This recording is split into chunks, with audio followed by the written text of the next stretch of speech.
Olá, pessoal. Estamos aqui hoje numa live muito bacana, Super 10, que a gente programou, com duas mulheres maravilhosas. Elas duas fizeram parte da minha vida em momentos diferentes. Eu estudei com a Regina na escola, lá no pré, quando a gente chamava primário, até o antigo colegial, hoje ensino médio. E a Vera, que eu estudei com a Vera na faculdade. Nos conhecemos lá nos bancos do Largo São Francisco também. Ao longo do tempo, nós perdemos o contato, voltamos a ter contato, e graças à tecnologia ficou muito melhor, muito mais fácil. E eu passei a perceber que as duas se tornaram atrizes. Conheci a Regina como escritora, jornalista, empresária, conheci a Vera na faculdade, depois como promotora de justiça, e temos aí duas brilhantes atrizes. Gostaria que cada uma se apresentasse para quem está participando da live. Vai, Regina. Tá, então, vou começar. Boa noite, gente. Eu sou Regina Renes. Como a Rafaela falou, a gente estou junto no primeiro grau, né, que é o antigo primário. E eu acabei optando por jornalismo, embora eu tenha estudado música desde pequenininha. E aí eu segui como jornalista, depois como pequena empresária, eu tive uma livraria. E depois disso eu fui para as artes cênicas. Na verdade, as artes cênicas vieram para a minha vida. Aí eu conto direitinho depois, com calma, como isso tudo começou. E trocar de profissões, no meu caso, foi uma coisa natural, porque eu já era jornalista, virei empresária, virei escritora, então é uma coisa natural para mim, que sempre foi muito interessante, porque a cada momento que eu mudava de profissão, não largava a anterior, lógico, né, mas mudava, eu aprendia muito mais e trazia muita coisa importante para a minha vida, para um aprendizado constante, que isso é muito legal. Então, Vera, pode falar um pouquinho de você. Então, eu era promotora, me aposentei como procuradora de justiça, e aí em 2013 eu me aposentei, quando eu cumpri a idade mínima. Só que eu já tinha feito esse plano, né? Eu comecei a fazer o curso técnico no Sara Helena, curso técnico para atriz, e eu já tinha esse projeto. Eu não sabia o que ia dar, mas aí as pessoas falavam, você era uma atriz frustrada. Não, eu não era uma atriz frustrada, eu adorei ser promotora de justiça, até hoje eu tenho ótimas recordações, bons amigos, enfim, tudo foi muito boa a minha carreira, mas eu quis realmente, eu tinha em mente assim, que depois de me formar, de me aposentar, eu queria fazer uma outra coisa. Eu sempre gostei muito de teatro e acabei me dedicando a isso. Que legal! Com força. Quer dizer, era um talento, não era uma frustração, era um talento que você deixou para desenvolver mais tarde, depois da sua carreira. Eu não sei se era assim, tá? Se era, na verdade, eu não tive, eu pensei em fazer teatro quando eu fui fazer direito, mas eu acho que eu não tive tanta confiança, assim, porque a gente com 17 anos não tem muita noção do que quer, né, das suas capacidades e tal. E aí eu acabei indo para a minha segunda opção, que era o direito, né? A gente tem mais ou menos isso parecido, viu, Vera? Porque eu quis estudar música. Eu quis fazer faculdade de música, acabei não passando, aí fui para a segunda opção, que era o jornalismo. Eu tinha isso também, muito legal. Importante. Lógico que é. A gente tem que ter um talento lá dentro para descobrir em qualquer momento da vida. Agora, e a coragem para descobrir depois, para encarar fora dos 17, dos 19 anos? Como é que é isso? Posso falar? Vai, fala. Fala você, Vera. Agora... Não, fala você agora.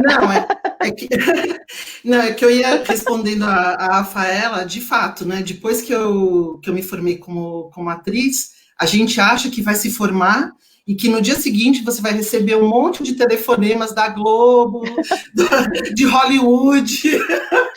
querendo te contratar.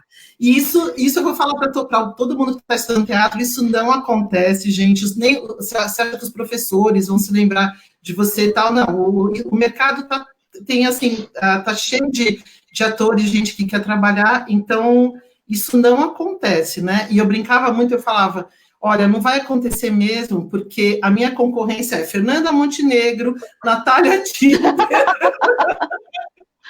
Fácil, né? Tá muito de concorrência. Eu falei, na minha idade realmente tem muito melhor isso aí. Mas depois eu conto como eu entrei aqui no trabalho mesmo de atriz. Fala, Regina. Então, a Rafaela perguntou em relação à coragem, né? Eu acho que quando a gente está mais velha, a gente é muito mais corajosa. Pelo menos é assim que eu vejo, porque tudo bem, eu sou tímida, mas eu era muito mais tímida e não tinha tanta coragem de tomar atitudes. Aí depois não, né? Aí você toma atitudes. E como eu falei, o teatro entrou na minha vida, assim, ele veio para mim. Não eu fui para ele, né? Através do meu livro, que virou peça. E aí eu fui acompanhando ensaios e tudo mais, e aí as pessoas foram me convidando e eu fui participando. E aí vi que era isso que eu queria fazer.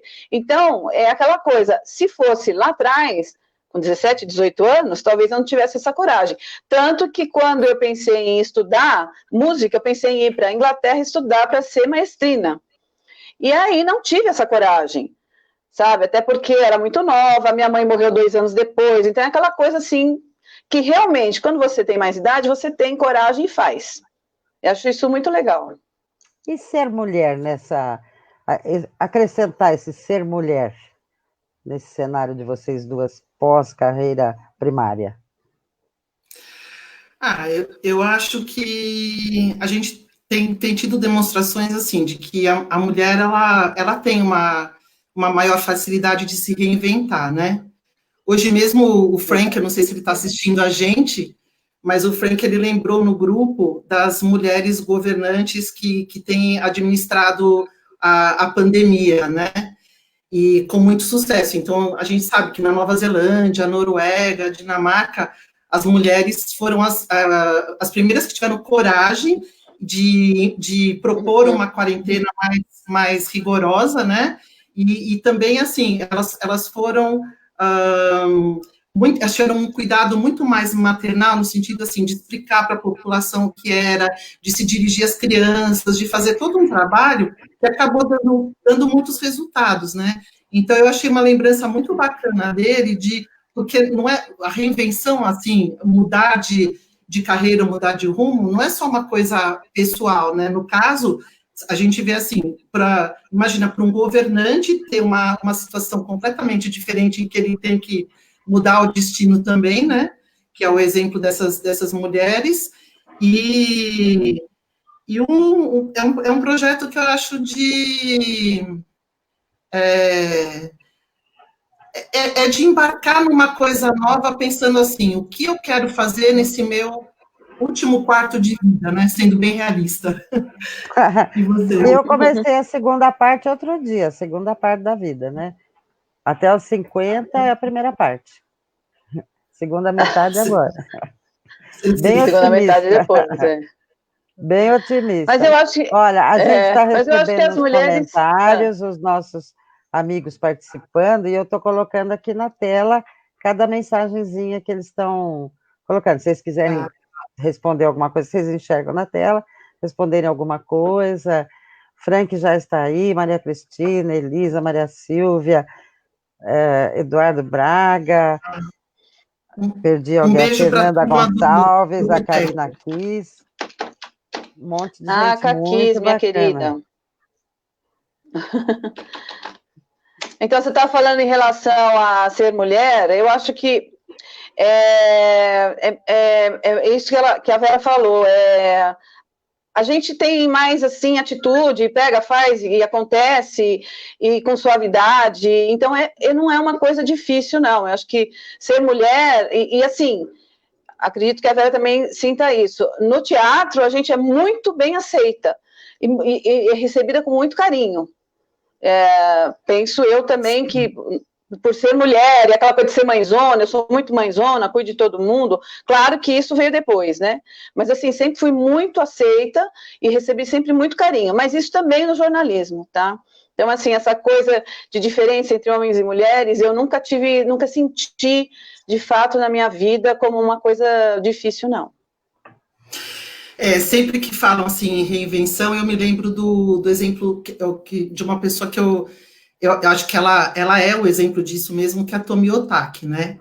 A Tomi Otaki, ela cuidou dos filhos, casou, aí quando ela tinha 40 anos, ela falou, vou pintar. Ela tinha, acho que tinha um japonês, um artista japonês que incentivou, e aí ela pintou, ficou famosa, com 50 anos, ela já estava em Bienal, e ela pintou até os 101 anos, que foi quando ela morreu, né? Então, eu acho que o exemplo dela é muito, muito bom de ser lembrado para as pessoas que estão querendo, assim, pensar no que fazer, né? Lembrando também que o que fazer de novo não é necessariamente uma profissão, né? A pessoa pode se reinventar. Pode ser um hobby.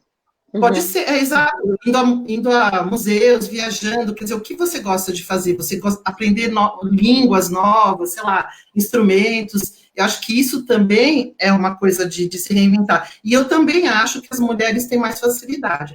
Agora, eu posso jogar uma pergunta para a anfitriã do grupo? Pode. E para você? Ela ia fazer isso. Como para você, Rafaela, essa novidade que você inventou aí para sua vida, como é que é? Conta para gente. Na verdade, e talvez vocês lembrem de pedacinhos, e as pessoas que estão acompanhando também, eu sempre fui muito destemida. Não, eu sempre encarei mudanças de forma tranquila.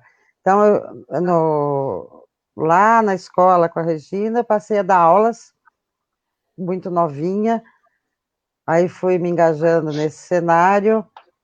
Depois, mais tarde, embora eu fiz a classe de especialização em Direito Civil e Processo Civil, me enveredei pelo mundo do direito penal, era criminalista, foi muito tempo, depois partiu uma chance legal de uma administração em condomínios, vou estudar, vou para frente, corro atrás.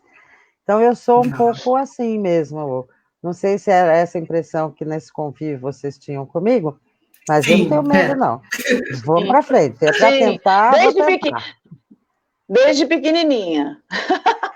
Rafaela, você chegou a ser presidente de classe, aquelas coisas, não era? Tudo, fazia parte lá do Grêmio. Representante de classe, do Grêmio, então. Desde pequenininha. Do teatro da escola, do teatro da escola. Do teatro. Sabe, vou contar para a Vera, nós tivemos uma grande experiência artística lá na escola. Isso é uma coisa que é muito sério e muito importante. Nós tínhamos o teatro dentro da escola, que era até locado para peças, para companhias, mas nós utilizávamos muito aquele teatro, com peças importantes, e ficávamos ensaiando, e tínhamos todo esse cuidado, tínhamos professora de teatro.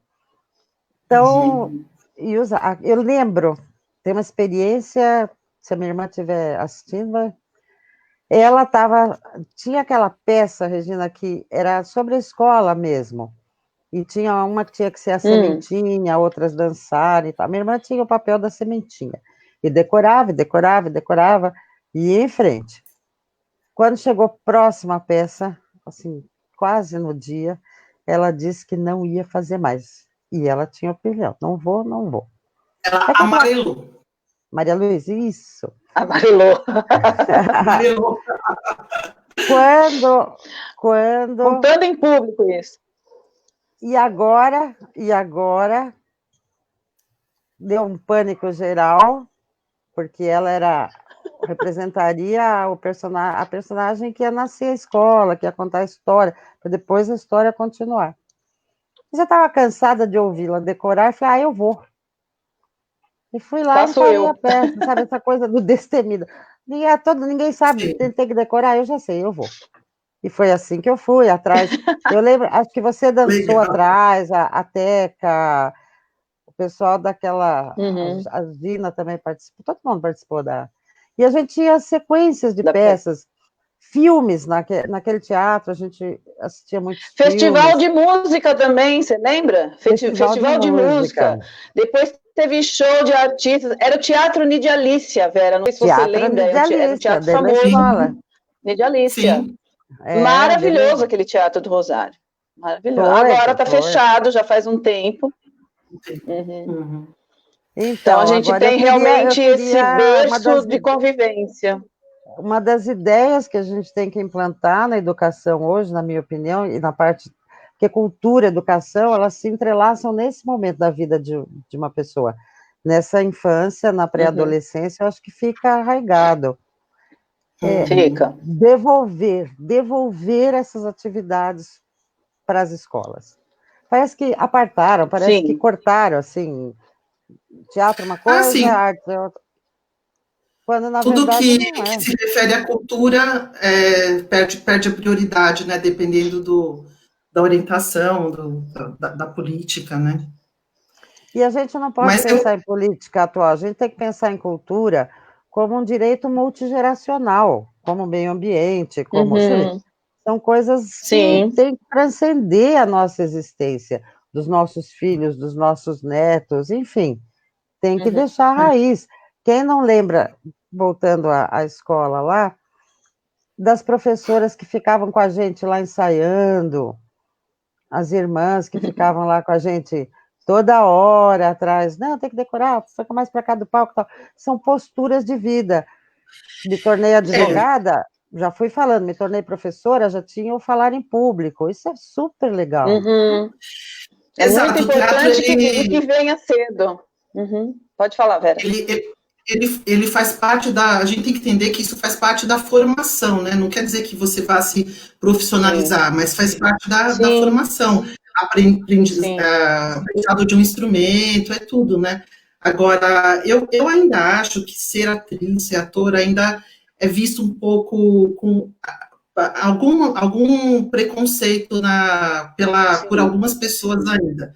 Né? Os tempos mudaram, né? Mas eu ainda acho que quando um filho, em muitas casas, quando um filho fala você é ator ou você é atriz, isso não... Ainda é difícil. Isso ainda é difícil.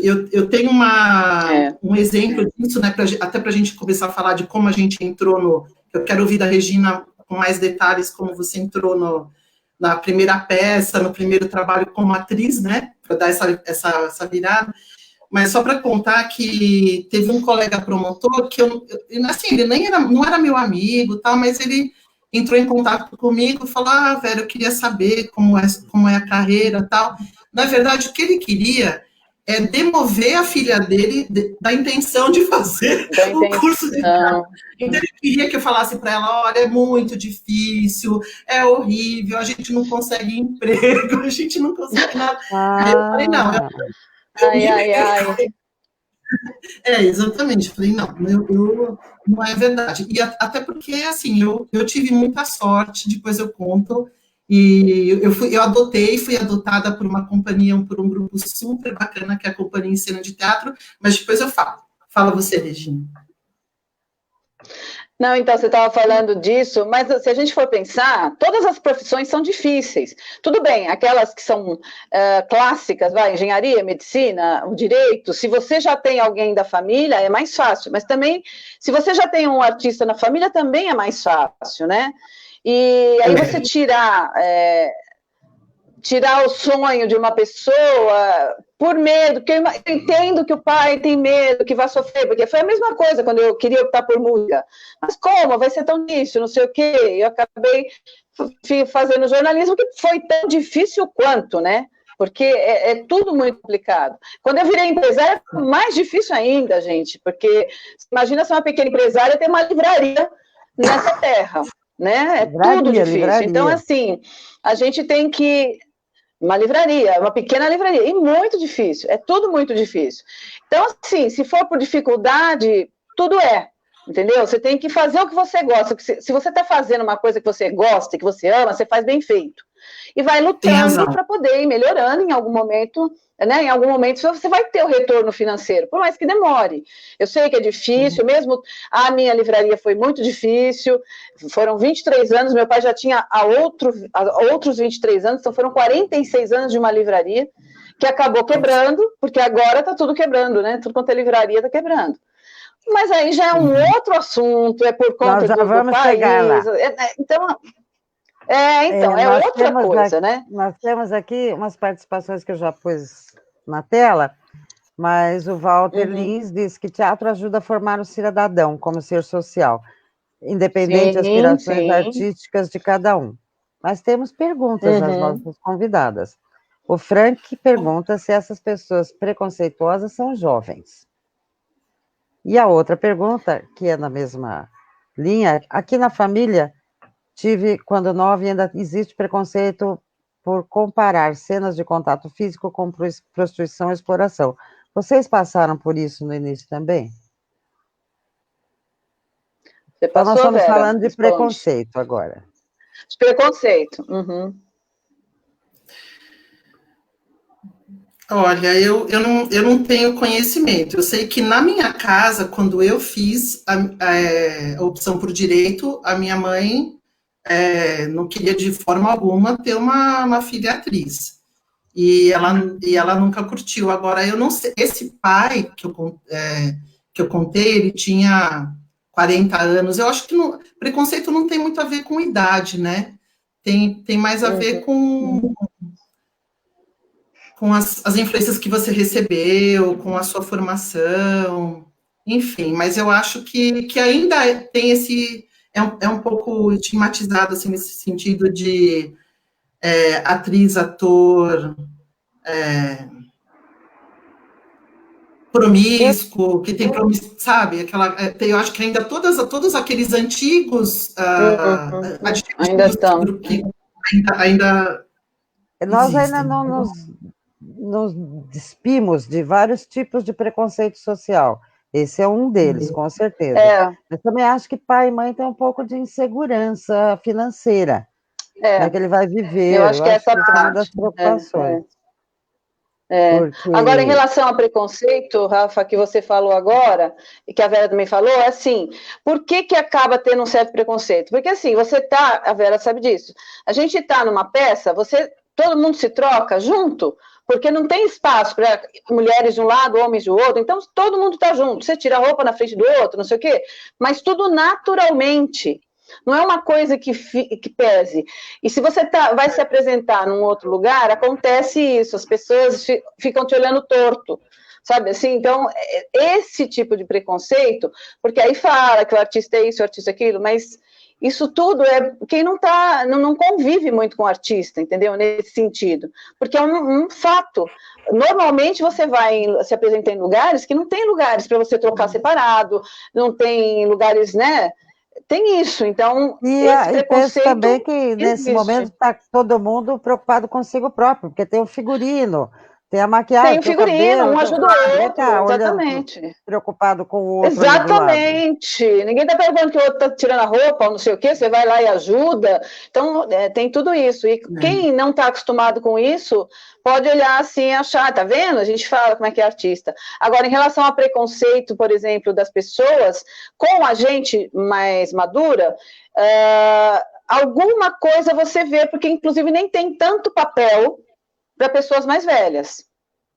Tem, mas não tem tanto. Se você olhar, quando você vê os produtores, eles pedem muita coisa para muito mais jovens, ou mais velhos de cabelo branco. Então, tem isso também. Mas isso tudo faz parte, né? É uma forma de preconceito, mas que chega a vocês através de um roteirista, de um escritor. De seleção de elenco, né? Às vezes o cara pede pro produtor de elenco, olha, eu preciso de tal e tal tipo de pessoa, entendeu? E não são tantos os papéis para pessoas mais velhas, e quando você tem que ter cabelo branco, você tem que ser mais aquela coisa do idoso, mais, assim, pintado, né? O que eu falava, né? Que exatamente. É verdade, que é bem estereotipado mesmo, que eu falava às pessoas, você nunca pensou em fazer publicidade? Eu falava, gente, com 60 anos, vão me convidar para fazer a velhinha que recebe o panetone no Natal dos netos. Sabe aquela propaganda que a velhinha tá com aquele vestido estampado, Lá no netinhos, fogão. né? Aí vem os netinhos correndo com o panetone em casa, e aí a velhinha tá lá. Então, porque não tem. A Julia Roberts, em Hollywood, quando ela fez, sei lá, 50 anos, ela já reclamou que não tinha mais papel. Imagine nós, mais papel. mortais. Imagina nós. Mortais aqui. Imagina, E assim, a nossa geração é uma geração que é diferente, e temos físicos. Não tem aquela vovó de bengala, né? Não tem aquela coisa, e precisam se adaptar, os papéis precisam se adaptar, né, também. Enfim. Eu brinquei, eu acho que está bem menos estereotipado, mas de qualquer maneira, assim, agora, Dia das Mães, que antigamente se colocava pessoas mais velhas, né, hoje as mães... Agora são mais novas, mães, são pessoas com 28 anos com a criança. Sim, então, sim. Eu acho que até na publicidade ainda existe essa história de prestigiar né, os mais jovens, mais magros, mais bonitos. Ainda. Nesse ponto, o teatro é mais democrático. Eu acho o teatro bem, mas eu acho que no teatro já tem mais lugar para todo mundo. Veja só, outro dia a Cláudia Raia estava fazendo propaganda de um produto para a terceira idade. Até a Cláudia Raia já entrou nessa, de uma vitamina, um complemento alimentar. É o complemento alimentar. Vai acontecendo, mas a gente tem que mostrar que mas não isso é vai isso. Mudando mesmo. Nós estamos vivos, nós estamos felizes, enquanto nenhum mal maior nos acometer, seja físico ou mentalmente, nós estamos ativos. Sim. Não tenha dúvida. É verdade. Inclusive, Rafaela, eu posso aproveitar esse gancho para eu queria fazer uma correção, porque quando a gente se encontrou, que a gente tem um grupo do Boteco, né? Tem várias pessoas aqui hoje assistindo do grupo. E a Rafaela já apareceu com o novo visual dela, aí eu fui infeliz, porque eu fiz um elogio referente à idade. Eu falei, nossa, que gatinha, tá? Parece novinha, 25 anos e não sei o quê. Depois, eu fiquei, assim, tão chateada pela minha gafe. Eu fiz uma coisa assim... Não, é verdade, eu fiz assim... parece que a gente faz coisas meio no automático, às vezes, sem pensar, né? E eu falei, não, a próxima vez você tem que corrigir isso com a Rafaela e falar, Rafaela, você é uma mulher competente, corajosa, bacana, e a sua beleza é a sua beleza, independente da idade, o que for. Pronto. Corrigir. Imagina. Eu entendi bem, ela quis elogiar a franjinha, que deu uma modernidade. Deu uma modernidade no visual, foi legal. Agora, nós temos que... nós somos o que nós somos. A idade tem marca, tem ruga, não é mais aquele corpo dos 20 anos, não é. Mas quantas dessas marcas são importantes para o que nós somos hoje? Quantas dessas vivências levaram vocês duas a esses caminhos? E isso tudo ninguém tira da gente. A gente pode tirar uma ruguinha, mas não essa vivência, nem o que trouxe a ela. Sim. E a gente pensa mas eu acho que... os atores mais velhos. Fala, Regina. Não, desculpa, eu não entendi o que você falou. Como o quê? Com os atores mais velhos? Como são maravilhosos esses atores mais velhos, né? Sim, que a gente vê era isso que eu ia te falar. Exatamente, eu ia te falar que a beleza você acaba adquirindo uma beleza tão sólida. Eu acho muitas mulheres muito mais bonitas agora do que quando elas eram novas, ou até homens, tem homens lindos, né? Agora mais maduros, impressionante. Mais maduros, com as ruguinhas, as mechinhas brancas, as mulheres também. Sim, exatamente. Com essa vivência, com essa entrada no mundo artístico, como atrizes, que a gente pode... Queria conversar com vocês sobre o que está acontecendo na cultura agora. Pandemia e antes da pandemia. Qual foi a ruptura, ou se houve uma ruptura agora na quarentena, Como fazer para recuperar, devolver para a arte o espaço dela? Bom, eu ficava vendo o seguinte: antes da pandemia já estava difícil levar público ao teatro, né? Sempre foi muito difícil isso, viver de bilheteria, essas coisas. Depois da pandemia, eu fico pensando como vai ser, né? Como vai ser até voltar, até poder voltar, juntar as pessoas. Eu espero que um sentimento que nasça nessa pandemia é, poxa vida, eu não ia tanto ao teatro, não ia tanto ao cinema, né, ao museu, eu quero ir, quero aproveitar, porque ficar um tempo sem nem poder sair, talvez mexa também com isso. Agora, a gente tem que se reinventar, está usando as plataformas digitais, né, para poder fazer a websérie. No meu caso, a gente está fazendo uma websérie, inclusive, que é sobre a quarentena, e tem muitas pessoas fazendo teatro também pelas plataformas digitais. Então, a gente não pode perder isso. Por quê? Especialmente porque foi a arte que nos salvou nesse momento que cada um tinha que ficar na sua casa. Você viu um filme, você viu uma música e você cuidava da sua saúde mental, porque isso foi muito difícil, muito difícil. Então, eu penso que a gente tem que fortalecer muito a arte, como sempre, porque é ela que vai salvar tudo, né? É que vai salvar a nossa vida, a nossa saúde mental. Eu concordo. E a Vera? Então, eu acho que aconteceu isso mesmo. Os grupos e os atores individualmente tiveram que se reinventar. Essa foi uma baita reinvenção, né? Então, você viu, assim, não só o Sesc em Casa, né, que, no caso, eles têm condições de fazer, e que foi uma iniciativa muito boa, mas mesmo as pessoas com menos recursos, né? Você viu aquela iniciativa dos artistas que projetavam nos prédios, né? Aquelas imagens, sim. E tem vários grupos, o Cemitério de Automóveis, que começou também a fazer o terça em cena deles, eles começaram a fazer online e tal. Você, né, que tem a websérie Quarentena, que depois eu queria que você falasse que é toda feita com celular, é isso? Você só pelo celular, é toda gravada pelo celular. Né? Só sendo gravada pelo celular e o diretor, depois você me fala, eu falo. Continua aí a sua ideia. Não, então, pensando nisso, e eu acho que nesse momento, assim, eu fiquei muito admirada do que, mesmo sem o apoio do Estado, do município, tá, porque esse apoio chegou, assim, muito atrasado e sob a forma de um auxílio que eu acho que nem está cobrindo nem está chegando a todos os profissionais que realmente estão desempregados, né?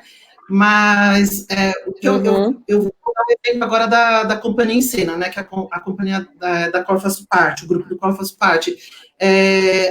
A Rafaela até nos ajudou, nós fizemos uma campanha para aumentar o número de inscritos, nós multiplicamos por 5 em uma semana, né, só com os contatos das pessoas tal, que trabalharam muito para isso. E aí todo mundo se reuniu para começar a fazer uma programação bacana para esse canal.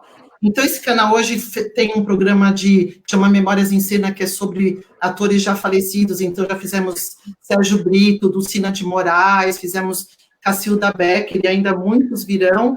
Vai ter esquetes também sobre a quarentena, e a gente fez um sarau também com vídeos, mas com apresentação online. Então, assim, apesar de todos os problemas, eu tenho esse saldo positivo, que é que a gente não perdeu, conseguiu não perder com o público, porque esse que é o desafio, né? O ator, ele não pode perder essa comunicação, né? Esse elo. Esse contato. O teatro se constitui de ator e público, não tem outra equação possível, né? É isso mesmo. Sim. A Regina mencionou algo importante. Antes era difícil levar o público ao teatro. Eu acho que passamos, nos últimos anos, uma fase bem difícil. Não que a arte na rua não tenha seu valor, não que não tenha que ter shows gratuitos em rua, mas eu acho que por conta disso, o teatro foi esvaziado um pouco, sim. O cinema tem as suas próprias veiculações, propagandas na TV, mas o teatro eu acho que deu uma sofrida um pouquinho maior com esse boom na rua. O espaço público é de todos, tem que ter, mas não pode suprimir outras formas de arte. E eu não sei se é impressão minha, agora a minha pergunta, se não daria para nós preenchermos nessa volta, com essa ideia, inclusive, que vocês duas estavam comentando, preenchermos os teatros de volta, com campanhas, tem que fomentar, tem que ter ajuda, lógico, com campanhas, com levar o teatro para longe. Teatro não é só aqui no circuito da região central, teatro não é só... Por que casas de show são lá longe? Por que teatro não pode ser? Por que os teatros de bairro não podem renascer? Por que os céus não podem abrigar peças em horários alternativos? É uma ideia, uma pergunta a vocês, se isso seria viável, se isso pode acontecer. Eu acho que tudo a gente precisa de dinheiro para investir, né, Rafaela? Porque muitas, até agora, eu só participei de companhias que vão lá, pegam e fazem, entendeu? E depois tentam ver como resolve, busca patrocínio, mas é muito difícil, Mas a gente pega e faz, né? Que nem que a gente está falando, a gente ia fazer uma peça que estrearia na Páscoa, ao vivo ele está, e é desse elenco que surgiu o projeto do diretor, que é roteiro e projeto dele, o Jean Dandran, que é a websérie A Quarentena. Por quê? Para a gente, como a Vera falou, para não ficar longe do público, para ficar junto, para mostrar que a gente está vendo o que está acontecendo e está tentando lutar e está fazendo. Então, o que aconteceu? Grava-se pelo celular, cada um na sua casa, um outro externa, com todos os cuidados que precisam ser tomados, né, na pandemia, para poder mostrar o grito das pessoas e dos artistas. Ó, estamos aqui naquela loucura e tentando trabalhar. E tudo assim, produção independente, né? E assim, é muito difícil, realmente é muito difícil. A gente precisa de ajuda sempre, né? Precisava de mais ajuda, mais distribuição. A Vera vai entender o que eu falo. Eu vejo no Diário Oficial milhares de reais gastos com um show de 2 horas num palco. Sim, será que não daria para escalonar, tirar um pouquinho desse dinheiro e levar para o teatro, levar para incentivo à cultura, levar para casas de música, incentivar a música? Eu vejo pequenos grupos falando... aquele grupo do Chorinho perdeu a verba, perdeu de violão, não sei aonde. Esses incentivos foram parar apenas em shows na rua. Tem lugar, tem espaço para isso. Sim, mas tem espaço para todo mundo. Palcos mirabolantes com shows na rua, só isso? É só isso que tem que fomentar? A pergunta é essa. Quantas pessoas, quantos músicos clássicos perderam seus empregos em orquestras? O ano passado aconteceu muito isso. Muito isso. Não é uma coisa que poderia acontecer, né? E nós não podemos... Eu lembro muito da periferia sempre, porque todo mundo tem que vir aqui no Triângulo Central, ou nessa zona da região quase correspondente ao centro expandido do trânsito, né? Para ver alguma coisa. Por que nós não levamos para lá? Por que as políticas públicas não são levar a sua peça, levar a peça do Encena, levar um show? Veja, nós temos... E tem talento para isso lá, e tem gosto para isso lá. Não é dizer que eles não gostam. Sim, porque o Bacarelli tem a orquestra dele lá, de jovens, que é maravilhosa. Gostam muito. Sim, gostam muito. Rafaela, é de incentivo mesmo.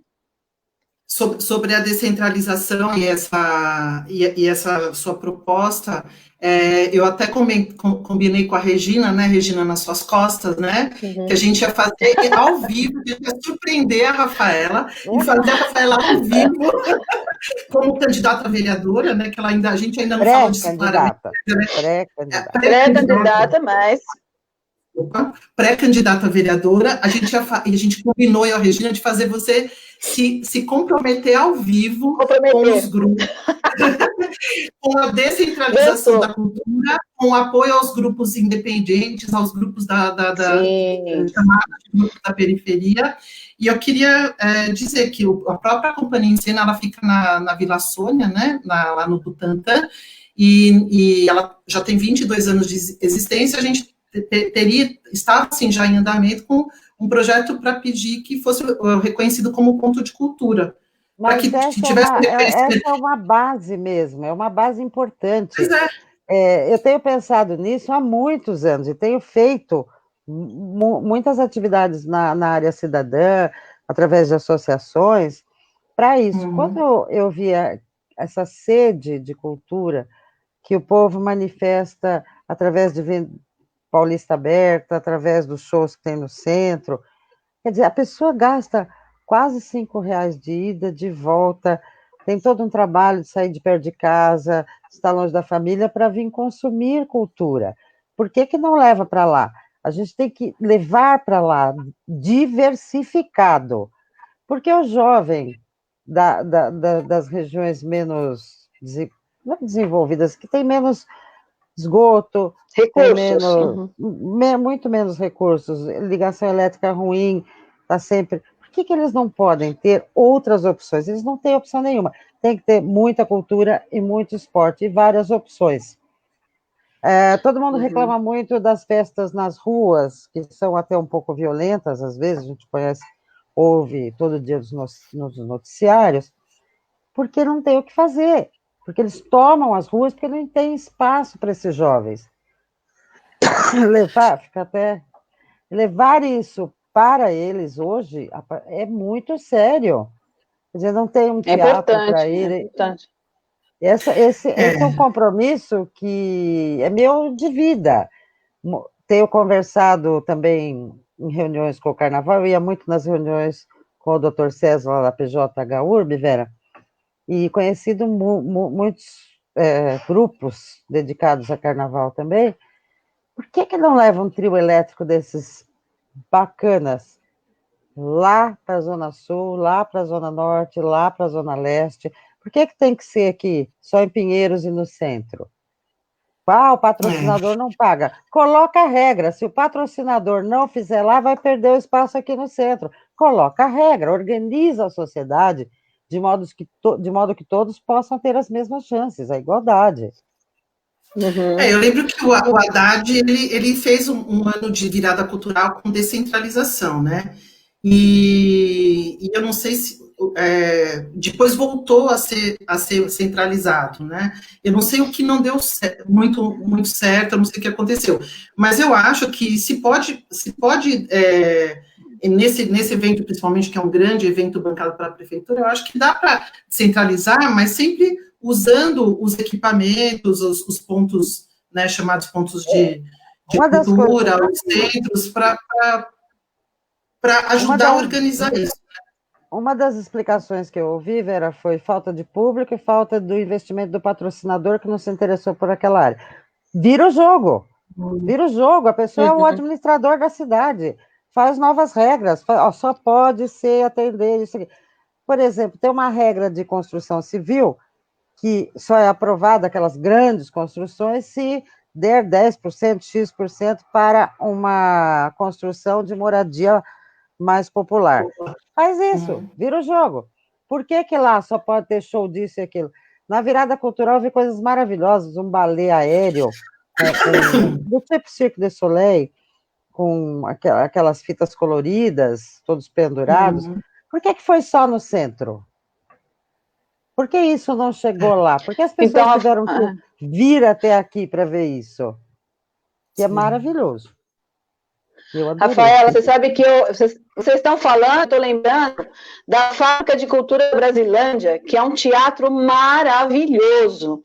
Nós nos apresentamos lá com o Grupo Corrente há 5 anos, a Cinderela Pervertida. Aquele teatro é lindo, maravilhoso, é enorme, e o público recebeu a gente com tanto carinho, participou tanto da peça, que você vê que realmente, se tivessem mais apresentações lá, mais incentivo a isso, seria muito interessante, porque o público quer, realmente eles querem aquilo, e aquele teatro é maravilhoso.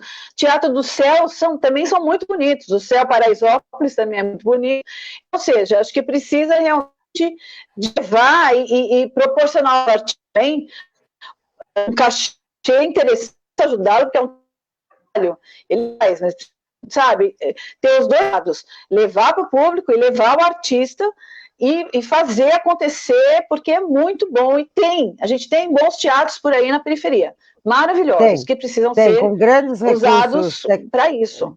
De estrutura. Nossa, impressionante, tecnologia de ponta, impressionante. É virar o jogo, é criar regras novas para essas coisas. O patrocinador não se interessa. Ótimo, ele não patrocina mais o grande evento, se ele não patrocina. Não teve propaganda suficiente, igual teve para o evento do centro. Vai ter que ter, na mesma proporção. Quer dizer, a gente tem que virar o jogo, é como falávamos do preconceito. Tem que planejar. Se a gente não botar a cara e não virar o jogo, continua tudo igual. Virar o jogo. Sim, tem que mudar, tem que tomar atitude, fazer e acontecer. Esses jovens lá, eles não estão tendo Eles querem isso. Uhum. Eles tomam uma rua, a comunidade fica prejudicada, vira à noite com o som no último volume. Por quê? Porque não tem o que fazer. Porque não tem outra coisa melhor. Porque não tem opção. Ele vai ter que ter um espaço para o funk, um espaço no teatro para assistir teatro, um espaço para música, seja erudita, samba... Para esportes, música, Tem, os esportes foram... Eu não tenho visto nenhum fomento, nenhum incentivo a esportes também. Faz tempo. Faz tempo, parou mesmo. Nós tínhamos competições entre escolas, e também escolas públicas, não é porque... É tudo misturado. Tinha troféu, era super importante, até rivalidadezinha entre escolas, do melhor time de vôlei, melhor de basquete, de futebol. Não vejo mais. Agora eu vi há pouco tempo o esporte de periferia, só um campeonato de futebol de periferia, muito minguado, sabe? Mas não é só futebol, tem que ser futebol, voleibol, basquete, tênis, enfim, a gente tem que levar até lá. E não precisa... Aliás, toda cidade precisa sair. Ninguém está obrigado. Precisa se reinventar. Ninguém pode estar obrigado a ficar 3 horas numa condução para ver um teatro, por exemplo. Já fica 3 horas para trabalhar. Ver uma boa peça e tudo mais. Já está anotado o seu compromisso. Tudo uma questão de planejamento, eu concordo. Verdade. E de objetivo. Reorganizar a cidade, reinventar mesmo, descentralizar, porque fazer show no centro não é revitalizar o centro. Não é. A revitalização não é só show de rua. A revitalização é algo muito maior. Então vamos... Verdade. Pode começar por alguma cuidar de todos os detalhes. Tem muito trabalho, mas tem que ser feito para poder incentivar e para que, como você falou, a arte, a música volte para a educação, como era quando a gente estudou. Tenha isso, aula de teatro, em algumas escolas tem, mas isso tem que ser uma coisa que faça parte da formação básica da pessoa. Porque é realmente importante, arte, música, tudo isso é formação básica. Você vai criar uma pessoa, um indivíduo, que vai crescer com outros valores. Isso é muito importante. Aí que você vai arrumando as coisas. Dá um exemplo simplão. Aí ele vai para uma entrevista de emprego e não sabe nem para onde olhar, como respirar, como se apresentar. Exatamente. É aquela aula de teatro lá da escola que podia ter dado a base que vai servir. Como ficar com a postura, olhar nos olhos, enfim, aquelas técnicas todas que ele podia ter aprendido. Sim, exatamente. Perceber, e no dia da entrevista de emprego, ele nem ia ter que pensar nisso, aquilo ia fluir. Exatamente, é para se tornar tudo natural, exatamente. Formação básica é isso mesmo, é essa coisa natural que vai vir com o indivíduo para sempre, vai evitar que pessoas fiquem marginalizadas, porque vai juntar a sociedade como um todo. É difícil? Porque isso tudo foi perdendo. A gente não tem uma educação que seja a base, mas a gente tem que retomar a educação, senão a gente não vai mudar nada nessa terra, nada. Tem que ser pela educação. E a arte, a música, é base de tudo, tem que ter, não tem como fugir disso. Só se a gente não quiser mudar, aí fica como tá. Não dá, né? Não dá. Vera? Não, é isso mesmo que vocês falaram.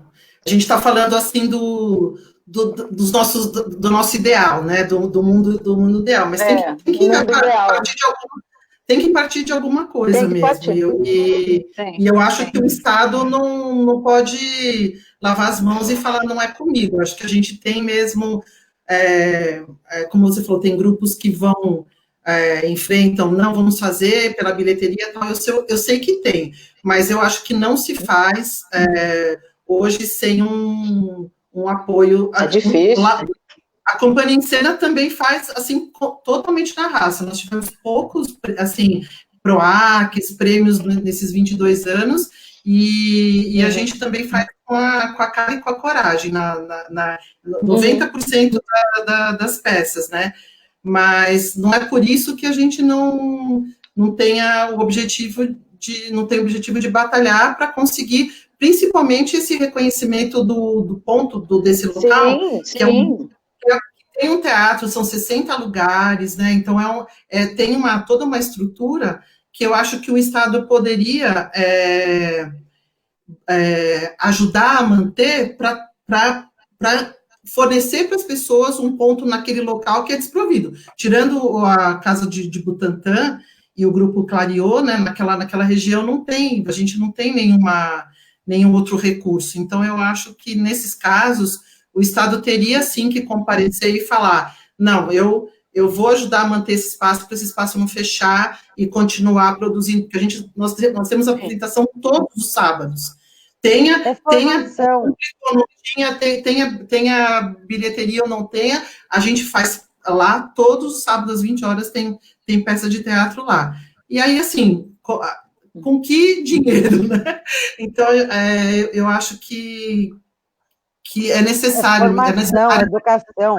Eu prefiro que São Paulo não faça o maior carnaval de rua do mundo, mas que faça a melhor escola, com cultura, com educação adequada, com informação correta, com alunos se desenvolvendo.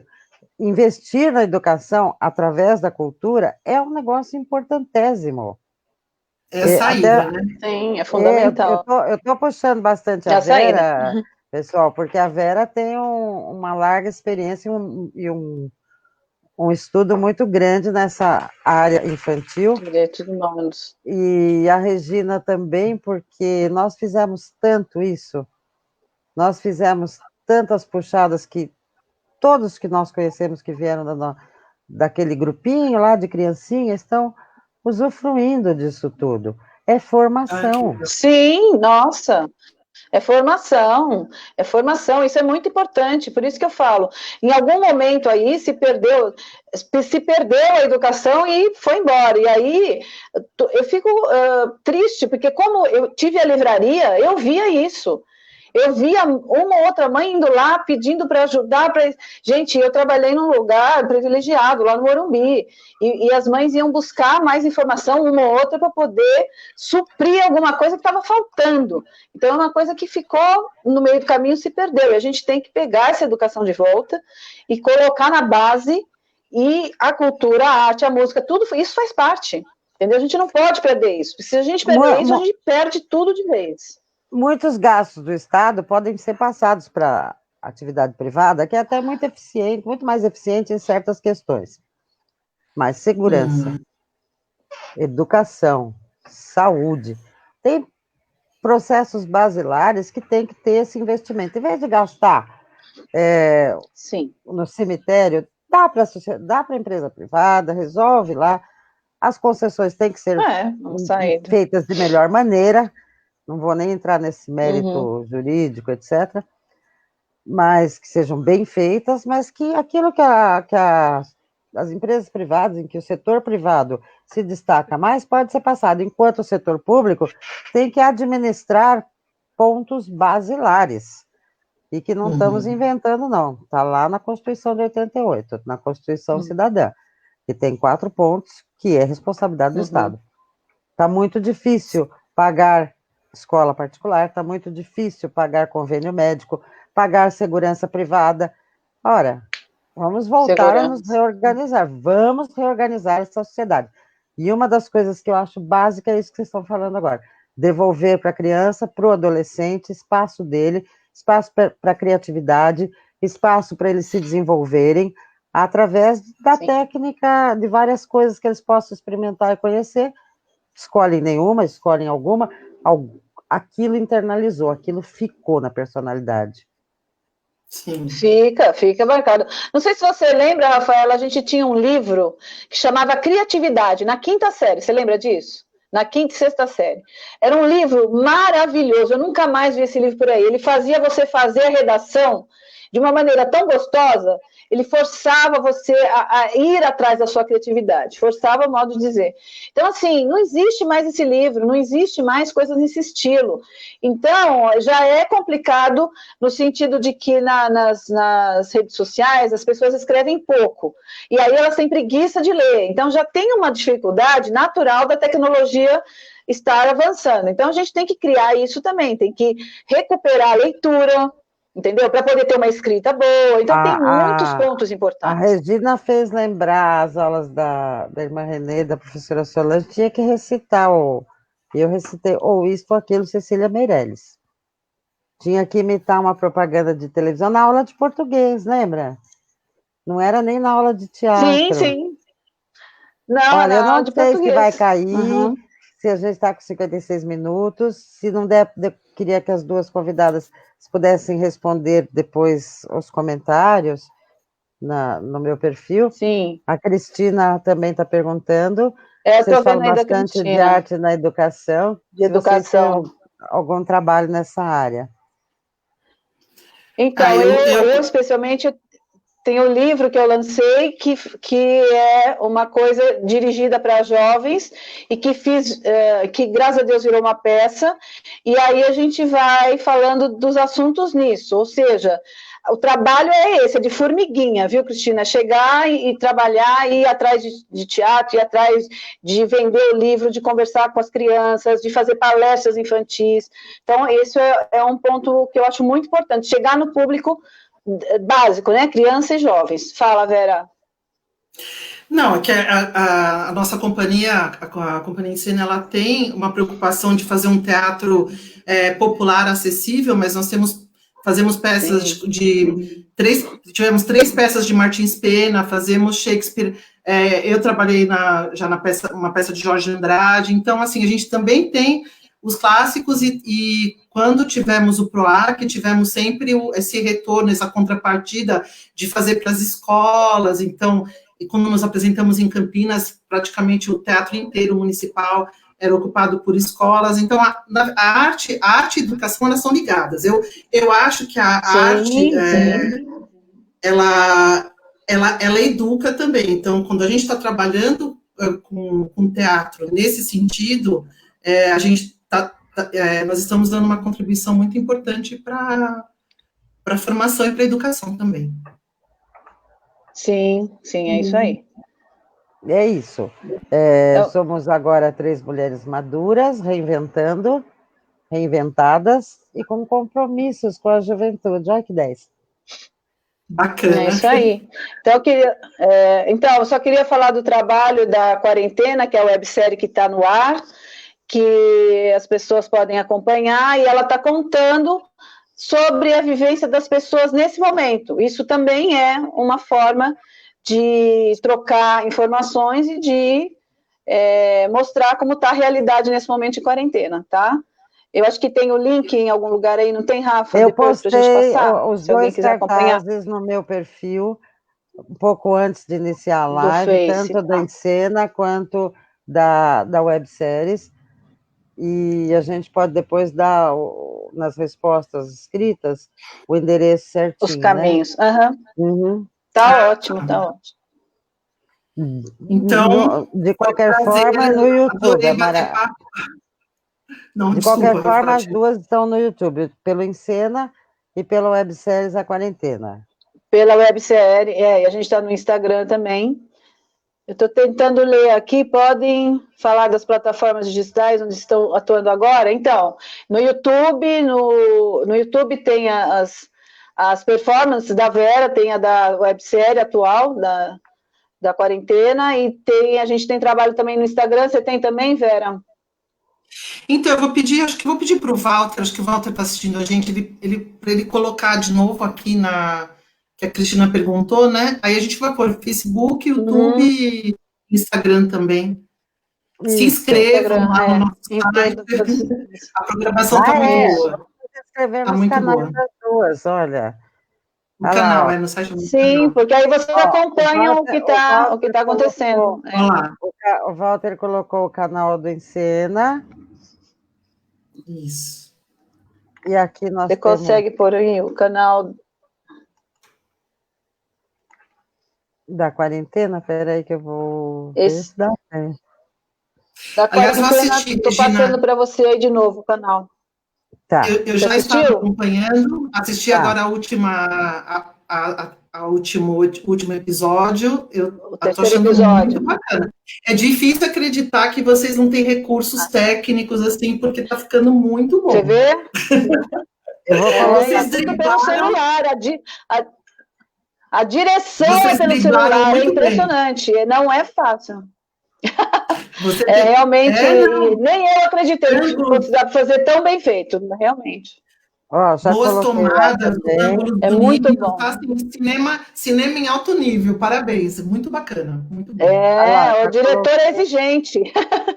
Ele da quarentena, e ele coloca, ele ensina tudo pra gente, é muito legal, e os nossos celulares são de parabéns também. Estão fazendo tudo direitinho. Os atores são muito comprometidos com direção de arte, com tudo. Todo mundo muito comprometido em fazer o melhor. Isso é importante. A Cristina já se inscreveu nas duas. Oba! Obrigada, Cristina. Uma das dicas, aliás, desses é uma pessoa maravilhosa quando as coisas estiverem mais...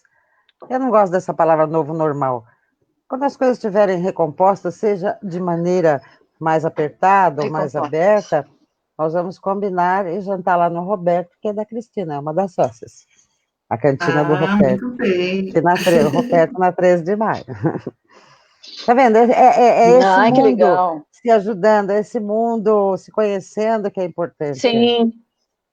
Muito bacana mesmo. Sim, com certeza. É assim que a gente chega lá. É isso, queria deixar Tem alguma pergunta aí? Não, a gente passou de 1 hora numa boa, viu? E ninguém cortou a gente. Mas, assim, acho que já é o horário suficiente para nós. Então, boa noite a todos. Isso, queria deixar cada uma dar um resumão, uma conclusão. Boa noite. Então, já que eu cortei a Rafaela, eu falo. Então, eu queria agradecer bastante a Rafaela, eu gostei muito do bate-papo, e eu queria dizer que, realmente, a pessoa que uma das coisas de ampliar os horizontes, como se diz, né, ou se reinventar, mas aí aumentar os horizontes, uma das dicas é se conecte com as pessoas queridas, com antigos conhecidos, retome amizades, isso é muito importante para você, depois de uma aposentadoria, sei lá, você conseguir se sentir em contato com as pessoas, e também para se inteirar, familiarize-se com as redes sociais, com os recursos digitais nossos, porque isso dá uma sensação de conexão, de estar atualizado. Então, eu acho que esses dois... e o mais importante de todos, busque o que você gosta, ainda que não seja uma carreira, mas busca o que você quer fazer no tempo que... Né? Não que o outro ache importante, mas o que é importante para você. É isso. As minhas dicas. Espera aí que eu já estou voltando, Rafaela. Tá. Enquanto isso... Rafa. Pode falar, nós estamos te ouvindo. Vocês estão me ouvindo? Então tá bom. Estamos Então, ouvindo. Obrigada a eu todos. acho importante, eu queria agradecer realmente a oportunidade e falar que isso que a Vera falou agora é fundamental. É fazer aquilo que você gosta. É muito, muito importante. E é por aí que a gente vai conseguir se reinventar. Eu queria primeiro agradecer as duas e a oportunidade de juntar duas pessoas de duas fases diferentes da minha vida nesse papo delicioso. E dizer a todos que é isso mesmo. Vocês estão me ouvindo? Estão me ouvindo? Vamos ser destemidos. É isso aí. Muito Nós obrigada, vamos Rafaela. Obrigada, Regina. enfrentar a vida, a maturidade, descobrir o que está lá dentro da gente, ou até aprender coisas que nem tínhamos noção que o nosso talento está aí. E lutar para gerações futuras trilhar um caminho melhor e mais digno. Muito bem. Um beijo para vocês. Beijo. Obrigada a todos Obrigada. por terem assistido e participado. O filme vai ficar disponível. Obrigada mesmo.